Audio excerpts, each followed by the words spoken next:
Hickok 45. Let's travel back through some Smith Wesson revolver history. How's that sound? All the way back to the model 66, which happens to be loaded. Let's pick it up and empty that baby.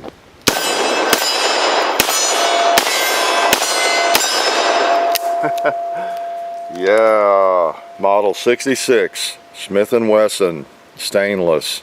This is a rare bird. Well, to some extent, it's a rare bird.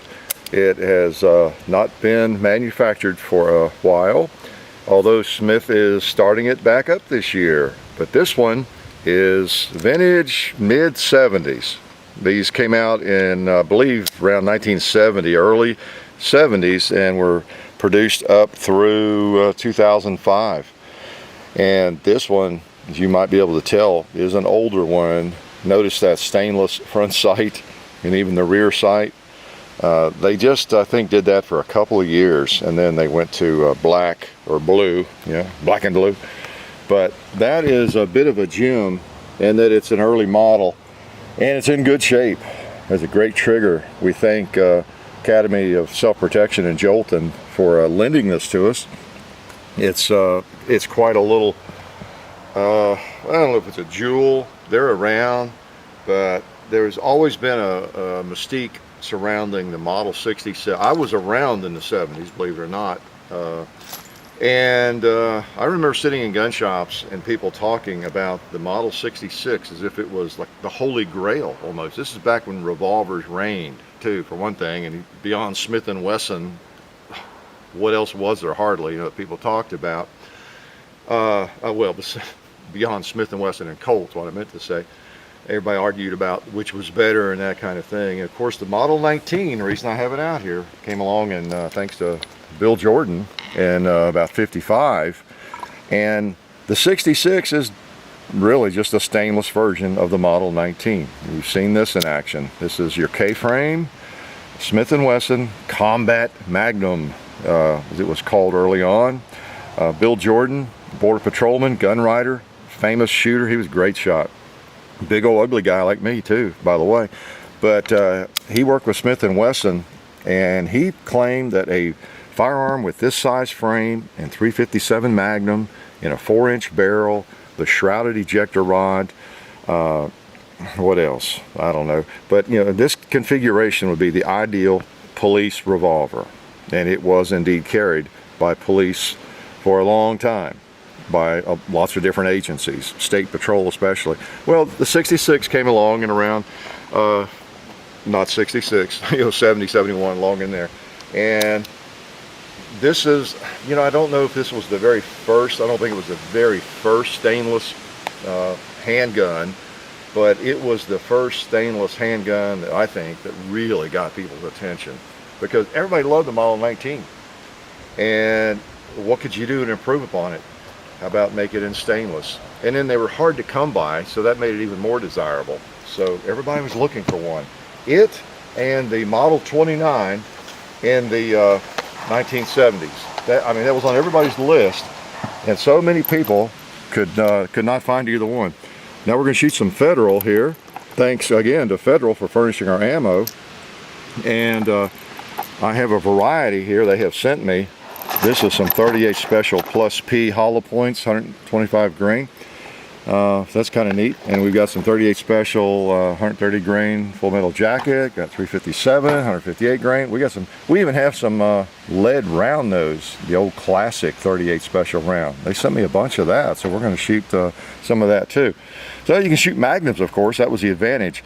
Now in the K-frame, unlike the L, which is this gun here, the 686, the reason I have it out, it's a little beefier. It's not an N frame, but they beefed up the 357 to an L frame when they went to the 686 and 586, same gun in blue, to where it would withstand these really hot Magnum rounds a little bit better. While I got it open, let me go ahead and just show you a little bit. Maybe you can tell that forcing cone and the barrel, it's a little bit thicker. There's just a little bit more beef where it's needed, and even in the cylinder. Of course, this one holds 7, so it's got a little bit bigger, but just a little beefier. You got a full underlug on these guns. Even if it has a 6-inch barrel, the underlug is all the way out, and just a little heavier built, and that was to withstand the 357.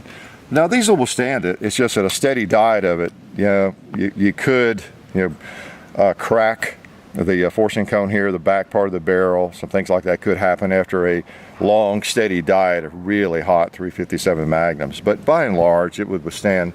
I had a 19 for a long time, shot it so many times and never had anything like that happen. So I'm gonna shoot both, but we'll shoot some 38 specials, and let's start out with a 2-liter. All right. And how about another one? This thing has a beautiful trigger. It is so light. I mean, you wouldn't believe how light it is. And let's shoot a star.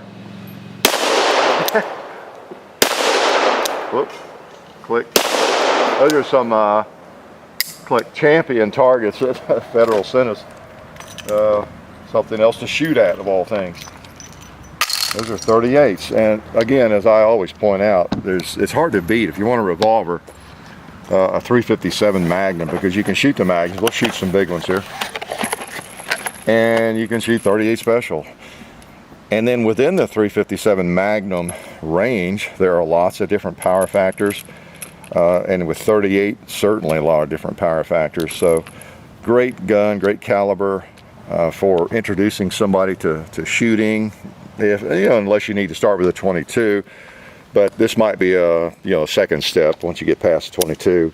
But just comfortable to shoot, and you can go double action if you want. Let's go double action on the paper target here. And I'm not going to machine gun, but these are Magnums too, aren't they? No, I'm definitely not going to machine gun. I'll tell you what, let's save the paper for some 38 specials. Let's shoot something that needs a Magnum round, like that pot.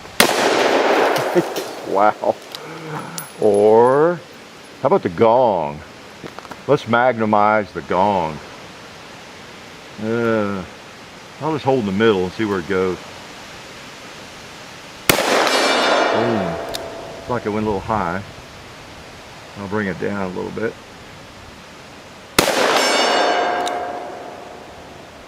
Can't see it, but it sounded like I hit it. Oh, that caught him in the middle, so.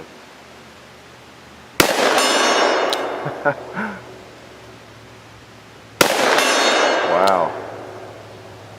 Did he fire 5 or did he fire 6? Click. He flinched and he had fired 6. So that's pretty hot, Some people might think, well, if you don't have a 44 Magnum, you don't have a real revolver. 357, got a little punch. You can feel it. You can feel it. It doesn't hurt, but you can feel it. Let's go to the other extreme. These 38s here are, let's see, 130 grain full metal jacket. And whoever loads these are generally pretty light. If you're introducing somebody to shooting or to a revolver or to centerfire, these are pretty nice. I didn't even bring out the speed loaders again. I'll tell you what, I just get enjoyment out of putting the rounds in without the speed loader, to tell you the truth. These are generally very nice. Let's put these on the paper. They will go through the paper, I guarantee you. They're light, but not that light. I promise they won't bounce back off at us, at us, off the paper.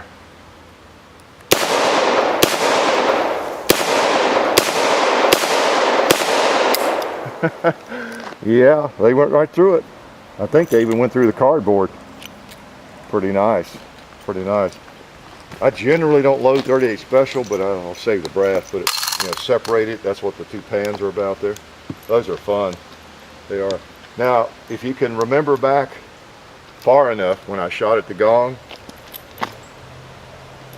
and how long it took for the bullet to get there, see if you can tell the difference here. Provided I hit it.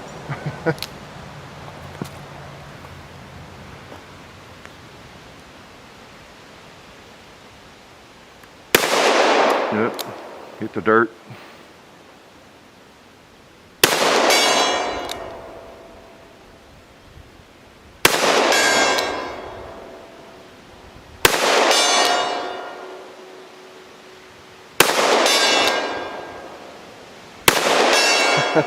I don't know if you could tell any difference there, but those do take a little bit longer to get out there. All right, so lots of fun and virtually no recoil, none whatsoever.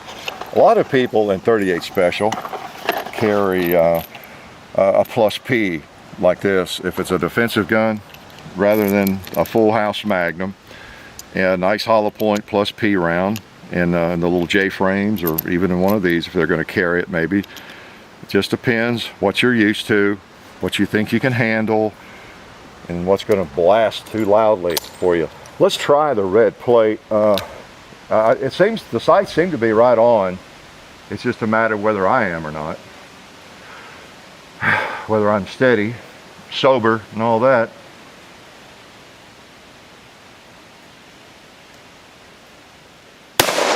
All right. Just trying to prove my sobriety.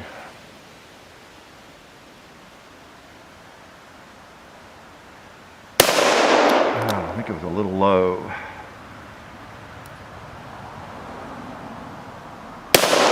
Oh, nice. Well, I tell you, the trigger's unbelievable. Might as well try a pig.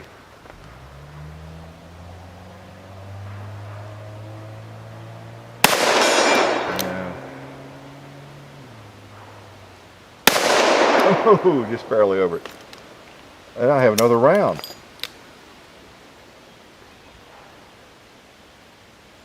There we go. Just so he wouldn't get away. Now, people often, I notice, they'll comment in videos about revolvers, why are you cocking the hammer? It's a double action. Why are you cocking the hammer? Well, you know, you guys that shoot know why I cock the hammer, because, well, I might do it anytime. I might do it if I'm just shooting at that 2 liter or something. But if you're going for a more precision shot, cocking the hammer gives you, see what it does to the hammer or the trigger. Okay, for newbies again, it's double action. You can fire it that way, or you can cock it and notice the hammer comes all the way back. And I mean to tell you, on most Smith & Wessons, when you just breathe on that thing, it goes off. And so if you're trying to really zone in on something and get a nice good shot, you can really do it in single, and you can also do it in double action if you're used to it. We'll play with that a little bit too. What are these? Okay, there's some of these. You know, those may not knock it down. I'll tell you what, let's do. Let's go goat hunting. Let's put some Magnums in it. You're more likely to flinch with a Magnum. I tell you, they're loud. You know, 357 Magnum, it's loud. But if you can overcome that, it is quite a bit of power. This is a beautiful gun. Now, the grips are not original. Those are Hogue. But just really, really neat to have one in hand that is this old.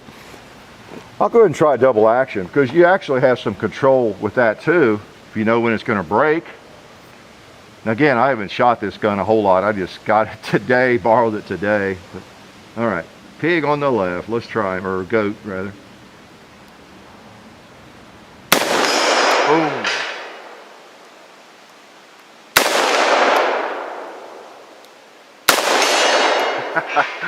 Let's cock it and try that turkey. Oh man, it's hard. Try that. Now that other goat, I don't think will fall. Yeah, that thing is, it's rock solid. We'll try him again though.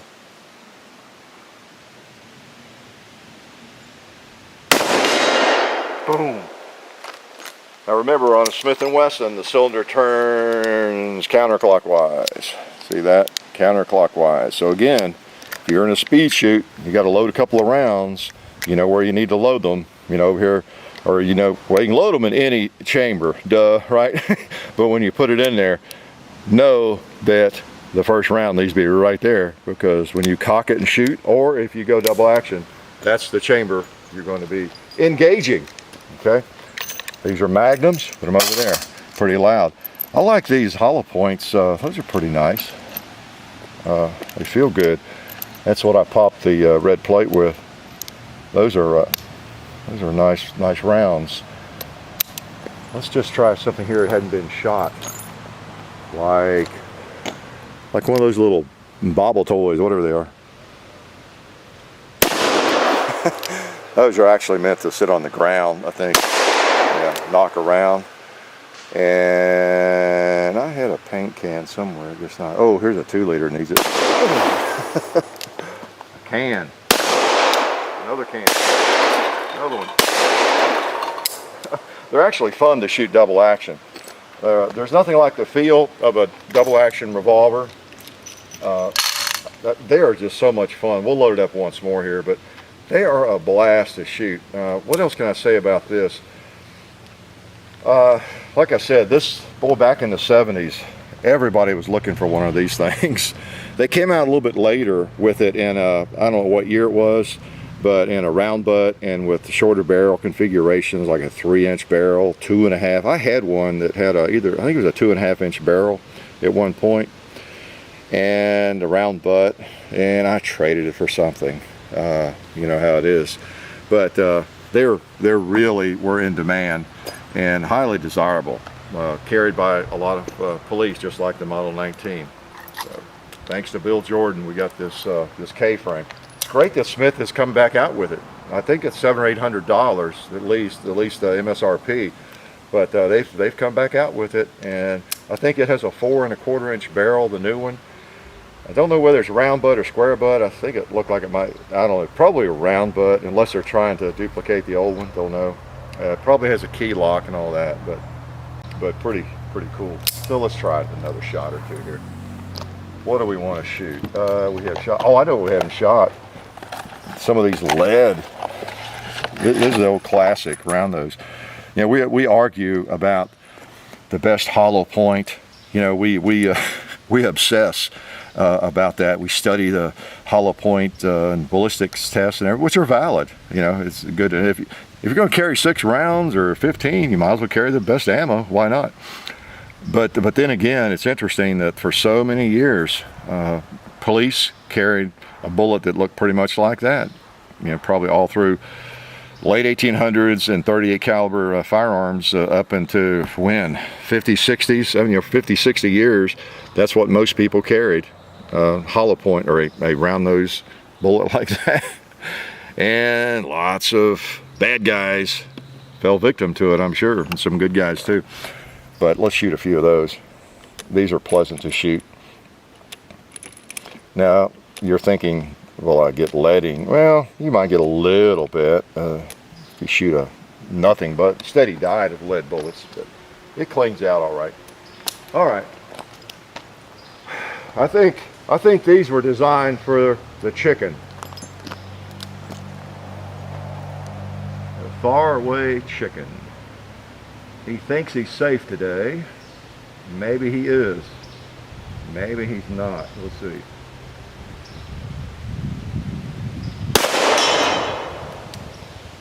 Thought I heard steel.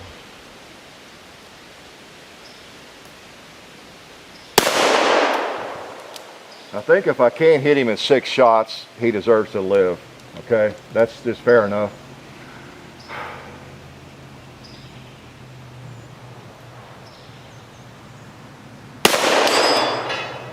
All right, we took him. Oh, there's a little cinder block activity over there, I think.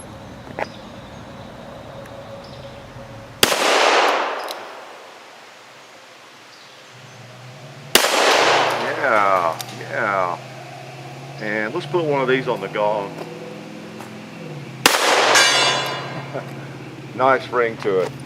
6 shots. Yeah, just 6. You know, it's cool having 7 in that 686, but you know, these are just 6 shooters, and I don't really have a problem with that. These, if you want to carry more bullets, cartridges, you know, there's plenty of options for that, aren't there?